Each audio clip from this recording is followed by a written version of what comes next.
Hare Krishna. Hare Krishna. Here we are again. Well, actually, little story. We got to give you the backstory because you know how it is. Yesterday we did this amazing reading. It was really dynamic, and I think didn't you do a shout out? No, you did that shout out the other day when we were on the boat. We did this amazing reading yesterday, but not even halfway through, 6 minutes into a 22-minute reading, the microphones died. Oh, what killer. So the recording is there, but it's just us going like that. So we're going to have to do the reading again. But there's no harm, right?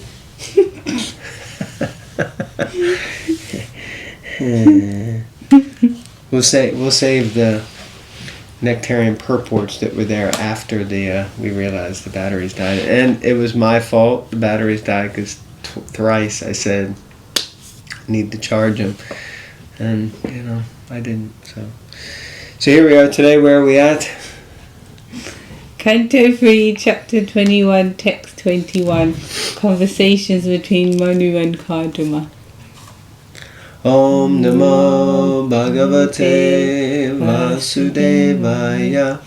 Om Namo Bhagavate Vasudevaya.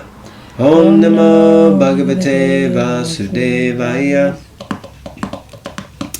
I continuously offer my respectful obeisances unto your lotus feet, of which it is worthy to take shelter, because you shower all benedictions on the insignificant, to give all living entities detachment from fruitive activity.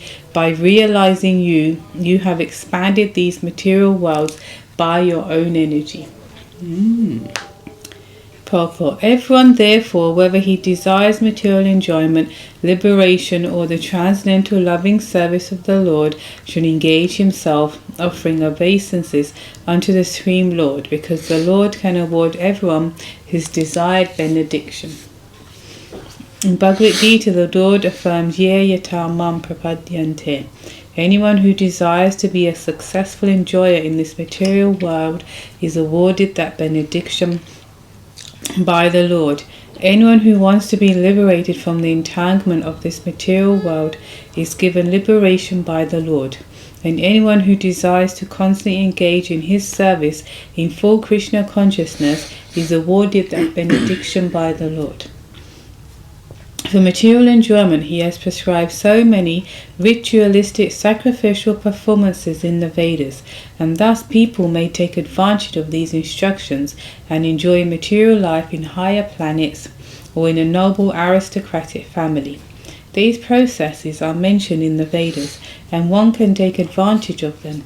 It is similar with those who want to be liberated from this material world. Unless one is disgusted with the enjoyment of this material world, he cannot aspire for liberation. Liberation is for one who is disgusted with material enjoyment. Vedanta Sutra says, therefore, Atato Brahma Jigyasa. Those who have given up the attempt to be happy in this material world can inquire about the absolute truth. For those who want to know the absolute truth, the Vedanta Sutra is available, as is Srimad Bhagavatam, the actual explanation of Vedanta Sutra. Since Bhagavad Gita is also Vedanta Sutra, by understanding Srimad Bhagavatam, Vedanta Sutra, or Bhagavad Gita, one can obtain real knowledge. When one obtains real knowledge, he becomes theoretically one with the Supreme. And when he actually begins the service of Brahman, or Krishna consciousness, he is not only liberated, but situated in his spiritual life. Similarly, for those who want to lord it over material nature, there are so many departments of material enjoyment. Material knowledge and material science are available, and the Lord provides for persons who want to enjoy them. The conclusion is that one should worship the Supreme Personality of Godhead for any benediction. The word kama varsham is very significant, for it indicates that he satisfies the desires of anyone who approaches him. But one who sincerely loves Krishna and yet wants material enjoyment is in perplexity. Krishna, being very kind toward him, gives him an opportunity to engage in the transcendental loving service of the Lord, and so he gradually forgets the hallucination. Powerful stuff. But one who sincerely loves Krishna and yet wants material enjoyment. So he's not strong enough to just focus on Krishna. Still obviously has like desires and needs, this, that and the other. Krishna is very kind, so he somehow connects him like a jigsaw puzzle or something to his devotional service. And as you create a jigsaw puzzle, the picture emerges. At first it's just pieces and it don't make sense, but as you put the pieces together, the landscape or the picture emerges and it all becomes one. I don't mean that in the wrong sense, my body, but it all becomes clear. It becomes complete. That's correct. So in the same way that gradually one forgets hallucination and it all becomes like fog, clear with the sun clearing the fog away. Wonderful. Thank you. Thank you. 22. Maitreya resumed. I think it's me. Oh, okay. That's what he did yesterday. Maitreya resumed, sincerely extolled in these words, Lord Vishnu, shining very beautifully on the shoulders of Garuda, replied with words as sweet as nectar. His eyebrows moved gracefully as he looked at the sage with a smile full of affection. The word Vachasamritena is significant. Whenever the Lord speaks, he speaks from the transcendental world. He does not speak from the material world. Since he is transcendental, his speech is also transcendental, as is his activity. Everything in relation to him is transcendental. The word Amrita refers to one who does not meet with death. The words and activities of the Lord are deathless. Therefore, they are not manufactured of this material world. The sound of this material world and that of the spiritual world are completely different. The sound of the spiritual world is nectarian and eternal, whereas the sound of the material world is hackneyed and subject to end. The sound of the holy name, Hare Krishna, Krishna Krishna, Hare Hare, everlastingly, no, it was just half of it, everlastingly increases the enthusiasm of the chanter. If one repeats monotonous material words, he will feel exhausted. But if he chants Hare Krishna 24 hours a day, he will never feel exhausted. Rather, he will feel encouraged to continue chanting more and more. When the Lord replied to the sage Kardama, the word Vachasamritena is specifically mentioned, since he spoke from the transcendental world. He replied in transcendental words, and when he spoke, his eyebrows moved with great affection. When a devotee praises the glories of the Lord is very satisfied, and he bestows his transcendental benediction upon the devotee without reservation, because he is always causelessly merciful towards his devotee. Any thoughts? Funny how his eyebrows are moving when he's talking. Well, I mean, people move their eyebrows in different ways for expression, don't they?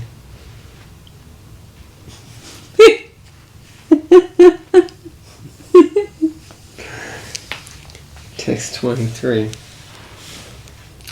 The Supreme Lord said, having come to know what was in your mind, I have already arranged for that which you have worshipped me well.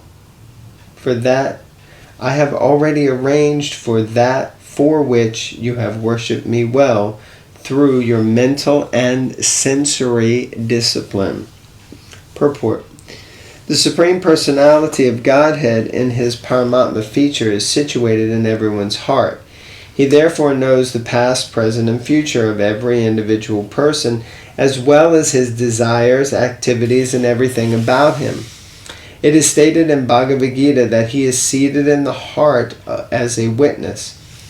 The Personality of Godhead knew the heart's desire of Kardama Muni, and he had already arranged for the fulfillment of his desires. He never disappoints a sincere devotee, regardless of what he wants. But he never allows anything which will be detrimental to the individual's devotional service. Mm-hmm. So that last line is very powerful. He had already arranged for the fulfillment of his desires. So the Lord already knew what was going on in the heart of Kardama Muni. He knew that he was basically going to come out of his trance and his meditation and basically want to marry, want a wife. So the Lord's already made the arrangement. Then he says that he never disappoints a sincere devotee, regardless of what he wants. But, the caveat, he never allows anything which will be detrimental to the individual's devotional service. Okay, text 24. The Lord continued, "My dear Rishi, O leader of the living entities, for those who serve me in devotion by worshipping me, especially persons like you who have given up everything unto me, there is never any question of frustration." Purport. Even if he has some desires, one engaged in the service of the Lord is never frustrated. Those engaged in his service are called sakama and akama. Those who approach the Supreme Personality of Godhead with desires for material enjoyment are called sakama, and those devotees who have no material desires for sense gratification, but serve the Supreme Lord out of spontaneous love for him, are called akama. Sakama devotees are divided into 4 classes: those in distress, those in need of money, the inquisitive, and the wise. Someone worships the Supreme Lord because of bodily or mental distress. Someone else worships the Supreme Lord because he is in need of money. Someone else worships the Lord out of his inquisitiveness to know him as he is. And someone wants to know the Lord as a philosopher can know him, by the research work of his wisdom. There is no frustration for any of these 4 classes of men. Each is endowed with the desired result of his worship. Yeah, interesting. It mentions these 4, right? We were just reading that in Bhagavad Gita also. Those who come in need of money, those who have distress, either mentally or physically. Someone who's inquisitive about the Lord, and then someone who wants to know the Lord as a philosopher can know him. So, yeah, these are the 4 pious people mentioned in the Bhagavad Gita, and it's described that they're all devotees, but they're devotees of different degrees. And Krishna says in the next verse that of all of them, the ones who come wanting to know him more, they're very dear to him, and he rewards them more quickly, you could say. But again, he won't do anything to allow, what was that verse? Yeah, anything detrimental to the individual's devotional service. Anything else? No. My turn. Yes. 25. The Emperor Swayambhuva Manu, the son of Lord Brahma, who is well known for his righteous acts, has his seat in Brahmavarta and rules over the earth with its 7 oceans. So, you can think, all that time ago, they knew that there were 7 oceans. How did they know that? How did they know that? And then Jambu Dweep. Yeah, how many? Anyway, they also state that there were so many continents, however many continents there are. But yeah, I like that. Sometimes it is stated that Brahmavarta is a part of Kurukshetra, or that Kurukshetra itself is situated in Brahmavarta, because the demigods are recommended to perform spiritual ritualistic performances in Kurukshetra. But in others' opinion, Brahmavarta is a place in Brahmaloka, where Swayambhuva ruled. There are many places on the surface of this earth which are also known in the higher planetary systems. We have places on this planet like Vrindavan, Dwarka, and Mathura. But they are also eternally situated in Krishna Loka. There are many similar names on the surface of the earth, and it may be that in the Bohr age, Swayambhuva Manu ruled this planet as stated here. The word Mangalaha is significant. Mangala means one who is elevated in every respect in the opulences of religious performances, ruling power, cleanliness, and all other good qualities.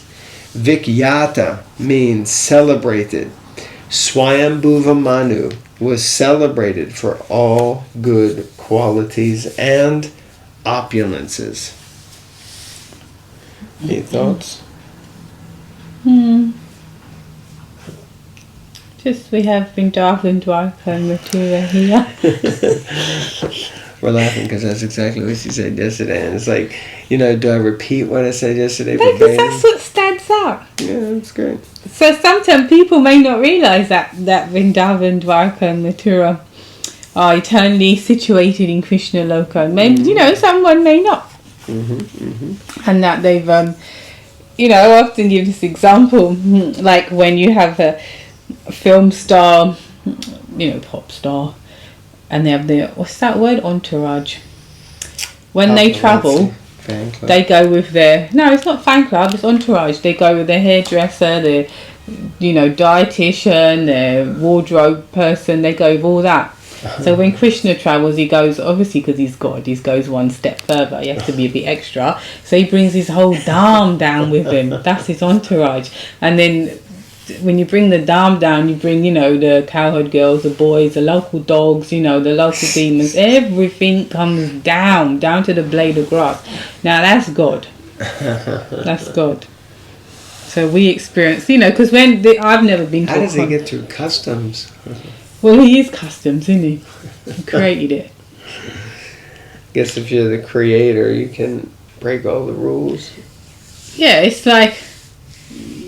He just walks through the different energies. For us, if I try to walk through the wall, I hurt my head.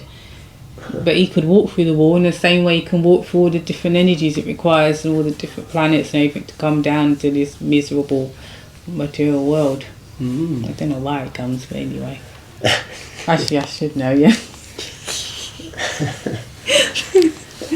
It's also mentioned clarification between where Kurukshetra is. That's what you said yesterday. No. Anyway, I won't finish it. Oh, well, you just all missed it. You started, so you finished. No. Okay, read one more. Alright. Oh, it's series now. The World Series. Is it you? I think it's you, isn't it? Oh, it's getting old. Right, text 26. The day after tomorrow, O Brahmana, the day after tomorrow, that celebrated emperor who is expert in religious activities will come here with his queen, Satarupa, wishing to see you. Shatarupa. Shatarupa. Text 27. He has a grown-up daughter whose eyes are black. She's ready for marriage and she has good character and all good qualities. She's also searching for a good husband. My dear sir, her parents will come to see you, who are exactly suitable for her, just to deliver their daughter as your wife. Wow, powerful. Purport. The selection of a good husband for a good girl was always entrusted to the parents. Here it's clearly stated that Manu and his wife were coming to see Cardinal Muni to offer their daughter because the daughter was well qualified and the parents were searching out a similarly qualified man. This is the duty of parents. Girls are never thrown into the public street to search out their husband. For when girls are grown up and are searching after a boy, they forget to consider whether the boy they select is actually suitable for them. Out of the urge of sex desire, a girl may accept anyone, but if the husband is chosen by the parents, they can consider who is to be selected and who is not. According to the Vedic system, therefore, the girl is given over to a suitable boy by the parents. She is never allowed to select her own husband independently. Interesting. Thoughts? Oh, you ain't got long for gotta go. It's got a big topic to open up, but we were just saying yesterday that culturally, in one sense, like for me growing up, my cousins, my own brothers, it's no big deal that your parents would arrange your marriage, you know. Only became a big deal when I began my Hare Krishna, mind you. Otherwise it's quite normal. Her parents didn't arrange our marriage, though. No, that's what I'm saying. That's when it became a big deal. It's like, no, it's not happening. What were you thinking? But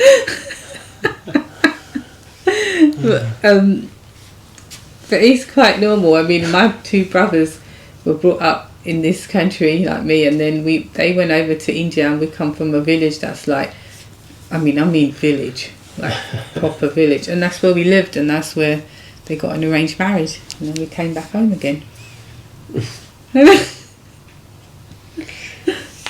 Yeah, I mean, but that's not normal for you, is it?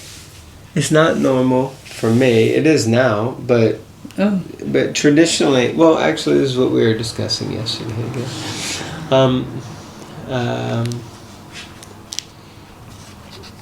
If you go back, probably just 2 generations, so your great-grandparents, well, I guess that'd be grandparents, but grandparents, great-grandparents, you know, things were organized differently. It wasn't so much, I guess there still was like shopping around, but, you know, the grandparents or great-grandparents, they stayed together. There wasn't so much divorce. They certainly wouldn't be out dating before they got married. So there'd be lots of cultural distinctions. But for the most part, the idea of arranged marriage is quite frowned upon by many people in the West. But that's because someone's going to ruin my sense gratification, possibly. But also, for girls, they want to choose the person. Actually, the topic gets a little more deep, I think, in the next purport, doesn't it? Yeah, but we haven't got time. We did read the next one yesterday, but now we'll read the next one next time. Yeah. So, and we're hoping the sound worked this time, and if not, we're going to lose it. Well, yeah. Okay, yeah. So we'll stop there. We'll get a new sound man. Yeah, there you go. All right, thank you, everyone. Take care. Grantaraj, Srimad Bhagavatam Ki Jai.